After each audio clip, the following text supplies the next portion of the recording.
बेहतरीन drama serial bliss की इस एपिसोड में आप देखेंगे कि बहुत ज़्यादा सुल्ताना जो है प्यार मोहब्बत दे रही है और बता रही है मरियम को कि वो उसके लिए बहुत ज़्यादा ज़रूरी और ख़ास है। लेकिन इस चीज़ की समझ अनाबिया को नहीं आ रही। अनाबिया की माँ अनाबिया को समझाती है कि बेटा अब देखो, कम अक्ली का मुजाहिरा नहीं करो बल्कि अक्ल से काम लो। तुम्हें अब उस घर में अपनी जगह बनानी है। बार बार ऐसे मामलात करने हैं कि तुम्हारा ही नाम हो और तुम्हारा ही काम हो। लेकिन तुम्हें इस चीज़ की सच समझ नहीं आ रही। लेकिन जी आप देखेंगे कि मरियम के साथ जो कुछ भी हुआ वो सब कुछ अनाबिया का किया धरा है और यही वो औरत है जिसने उसकी ज़िंदगी को तबाह बर्बाद करके रख दिया। लेकिन जैसे ही वो देखती है कि शावेज़ का रुझान काफ़ी ज़्यादा मरियम की तरफ होता जा रहा है, ये देखकर उसके लिए ये बर्दाश्त करना बहुत मुश्किल हो जाता है। लेकिन जी आप देखेंगे कि एक फंक्शन में वो उसको ज़लील करने की कोशिश करती है और कहती है कि आप लोग जानते ही नहीं ये किस कदर चीप किस्म की लड़की है। ये दरअसल में हमारी मुलाजमा रह चुकी है। जिसको सुनकर सुल्ताना गुस्से में उसको कहती है कि देखो, अगर मैं यहाँ पे तुम्हारी असलियत खोलने बैठ गई ना तो तुम्हारे पास कुछ भी नहीं रहेगा। तो बेहतर यही है कि तुम इस काम को यहीं पर रहने दो और मैं नहीं चाहती कि तुम्हें कोई भी मुश्किल का सामना करना पड़े। तो बेहतर यही है कि अपने मामलात यहीं पे ख़त्म कर दो। लेकिन जी आप देखेंगे कि वो उसको कहती है कि मेरे में और इस मरियम में ज़मीन आसमान का फ़र्क है। लेकिन एक दफ़ा फिर उसको इस बात का अंदाज़ा हो गया है कि मरियम का मुकाबला वो नहीं कर सकती, क्योंकि जैसे ही वो घर आती है तो मरियम को ऐसा माहौल मिला जाता है, यानी कि हर तरफ उसको ऐसी इज़्ज़त दी जा रही है कि देख के वो अक्ल उसकी दंग रह जाती है। और वो कहती है कि आखिर ऐसा कैसे हो सकता है। शावेज़ साफ साफ उसको कह देता है कि देखो, ये बात तो बिल्कुल तय है कि मैं बिल्कुल भी किसी हाल में भी इस लड़की को नहीं छोड़ सकता। मतलब ये है कि मेरी माँ ने उसको इस घर में अगर पनाह दी है तो मैं इस चीज़ पर पूरा उतरूँगा। और ये बात तुम भी बड़े अच्छे तरीके से जानती हो कि मैं अपनी माँ की मर्ज़ी के ख़िलाफ़ कुछ भी नहीं करूँगा। जिस पर आप देखेंगे कि बहुत ज़्यादा वो परेशान हो जाती है। दूसरी तरफ काफ़ी बाबा साहब परेशान हो चुके हैं और कहते हैं कि मुझे तो समझ नहीं आ रही कि आखिर मैंने गलती की या सही किया। मतलब ये कि मुझे कुछ पता नहीं चल रहा। ऐसा लग रहा है कि मेरे हाथों से बहुत बड़ा नुकसान हो गया। शावेज़ के घर मरियम को नहीं जाना चाहिए था। लोग मेरे बारे में क्या सोच रहे होंगे कि मैंने अपनी बेटी के साथ क्या कर दिया। जिस पर अनाबिया कहती है कि वो आपकी बेटी नहीं है। इस बात को अपने जहन में अच्छे तरीके से बिठा के रखिएगा। लेकिन बाबा साहब ने भी एकदम से अपनी आंखों से इतने पर्दा उठा लिया कि बिल्कुल सब खत्म हो गया। लेकिन जब अनाबिया ने ये सब कुछ किया था अपने बाबा साहब के साथ, शादी वाले दिन ही इनकार कर दिया था, उसको तो माफ़ करके उसी घर में रखा गया था। लेकिन क्यों आखिरकार मरियम के साथ ये बेगानापन किया गया। और बाबा साहब को ये बात अब सोचनी पड़ेगी कि आखिर ये सब कुछ क्यों हुआ और क्या हुआ, क्योंकि उसको भी माफ़ी का हक देना चाहिए था। लेकिन अनाबिया ने कुछ ऐसे मामलात कर दिए, ऐसे ऐसे काम सर अंजाम दे दिए कि हर चीज़ सफाई हस्ती से ही मिट गई।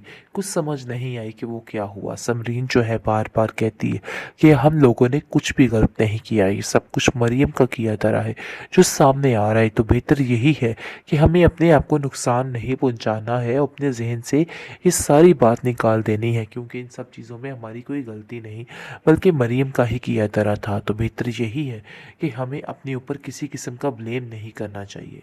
मरियम काफ़ी परेशान है और वो सोच रही है कि इनके घर में आने से इनके मामलात किस कदर ख़राब हो गए हैं। लेकिन उसके पास और कोई चारा भी नहीं है। यहाँ से जाएगी तो किधर जाएगी, इसलिए ये खामोशी के साथ इन सब चीज़ों का वेट कर रही है। बेहतरीन ड्रामा सीरियल ब्लीस की इस एपिसोड में आप देखेंगे कि बहुत ज़्यादा सुल्ताना जो है प्यार मोहब्बत दे रही है और बता रही है मरियम को कि वो उसके लिए बहुत ज़्यादा ज़रूरी और ख़ास है। लेकिन इस चीज़ की समझ अनाबिया को नहीं आ रही। अनाबिया की माँ अनाबिया को समझाती है कि बेटा अब देखो, कम अक्ली का मुजाहिरा नहीं करो बल्कि अक्ल से काम लो। तुम्हें अब उस घर में अपनी जगह बनानी है। बार बार ऐसे मामलात करने हैं कि तुम्हारा ही नाम हो और तुम्हारा ही काम हो। लेकिन तुम्हें इस चीज़ की सच समझ नहीं आ रही।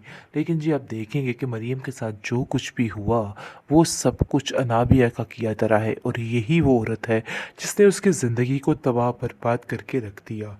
लेकिन जैसे ही वो देखती है कि शावेज़ का रुझान काफ़ी ज़्यादा मरियम की तरफ होता जा रहा है, ये देखकर उसके लिए ये बर्दाश्त करना बहुत मुश्किल हो जाता है। लेकिन जी आप देखेंगे कि एक फ़ंक्शन में वो उसको ज़लील करने की कोशिश करती है और कहती है कि आप लोग जानते ही नहीं ये किस कदर चीप किस्म की लड़की है। ये दरअसल में हमारी मुलाज़िमा रह चुकी है। जिसको सुनकर सुल्ताना गुस्से में उसको कहती है कि देखो, अगर मैं यहाँ पे तुम्हारी असलियत खोलने बैठ गई ना, तो तुम्हारे पास कुछ भी नहीं रहेगा। तो बेहतर यही है कि तुम इस काम को यहीं पे रहने दो और मैं नहीं चाहती कि तुम्हें कोई भी मुश्किल का सामना करना पड़े। तो बेहतर यही है कि अपने मामलात यहीं पे ख़त्म कर दो। लेकिन जी आप देखेंगे कि वो उसको कहती है कि मेरे में और इस मरियम में ज़मीन आसमान का फ़र्क है। लेकिन एक दफ़ा फिर उसको इस बात का अंदाज़ा हो गया है कि मरियम का मुकाबला वो नहीं कर सकती, क्योंकि जैसे ही वो घर आती है तो मरियम को ऐसा माहौल मिला जाता है, यानी कि हर तरफ उसको ऐसी इज़्ज़त दी जा रही है कि देख के वो अक्ल उसकी दंग रह जाती है। और वो कहती है कि आखिर ऐसा कैसे हो सकता है। शावेज़ साफ साफ उसको कह देता है कि देखो, ये बात तो बिल्कुल तय है कि मैं बिल्कुल भी किसी हाल में भी इस लड़की को नहीं छोड़ सकता। मतलब ये है कि मेरी माँ ने उसको इस घर में अगर पनाह दी है तो मैं इस चीज़ पर पूरा उतरूँगा। और ये बात तुम भी बड़े अच्छे तरीके से जानती हो कि मैं अपनी माँ की मर्ज़ी के ख़िलाफ़ कुछ भी नहीं करूँगा। जिस पर आप देखेंगे कि बहुत ज़्यादा वो परेशान हो जाती है। दूसरी तरफ काफ़ी बाबा साहब परेशान हो चुके हैं और कहते हैं कि मुझे तो समझ नहीं आ रही कि आखिर मैंने गलती की या सही किया। मतलब ये कि मुझे कुछ पता नहीं चल रहा। ऐसा लग रहा है कि मेरे हाथों से बहुत बड़ा नुकसान हो गया। शावेज़ के घर मरियम को नहीं जाना चाहिए था। लोग मेरे बारे में क्या सोच रहे होंगे कि मैंने अपनी बेटी के साथ क्या कर दिया। जिस पर अनाबिया कहती है कि वो आपकी बेटी नहीं है। इस बात को अपने ज़हन में अच्छे तरीके से बिठा के रखिएगा। लेकिन बाबा साहब ने भी एकदम से अपनी आँखों से इतने पर्दा उठा लिया कि बिल्कुल सब ख़त्म हो गया। लेकिन जब अनाबिया ने ये सब कुछ किया था, अपने बाबा साहब के साथ शादी वाले दिन ही इनकार कर दिया था, उसको तो माफ़ करके उसी घर में रखा गया था। लेकिन क्यों आखिरकार मरियम के साथ ये बेगानापन किया गया? और ये बाबा साहब को ये बात अब सोचनी पड़ेगी कि आखिर ये सब कुछ क्यों हुआ और क्या हुआ? क्योंकि उसको भी माफ़ी का हक देना चाहिए था। लेकिन अनाबिया ने कुछ ऐसे मामलात कर दिए, ऐसे-ऐसे काम सरअंजाम दे दिए कि हर चीज़ सफ़ाई हस्ती से ही मिट गई। कुछ समझ नहीं आई कि वो क्या हुआ। समरीन जो है बार-बार कहती है कि हम लोगों ने कुछ भी गलत नहीं किया, ये सब कुछ मरियम का किया धरा है जो सामने आ रहा है। तो बेहतर यही है कि हमें अपने आप को नुकसान नहीं पहुंचाना है और अपने जहन से ये सारी बात निकाल देनी है, क्योंकि इन सब चीज़ों में हमारी कोई गलती नहीं बल्कि मरियम का ही किया धरा था। तो बेहतर यही है कि हमें अपने ऊपर किसी किस्म का ब्लेम नहीं करना चाहिए। मरियम काफ़ी परेशान है और वो सोच रही है कि इनके घर में आने से इनके मामलात किस कदर ख़राब हो गए हैं। लेकिन उसके पास और कोई चारा भी नहीं है। यहाँ से जाएगी तो किधर जाएगी? इसलिए ये खामोशी के साथ इन सब चीज़ों का वेट कर रही है।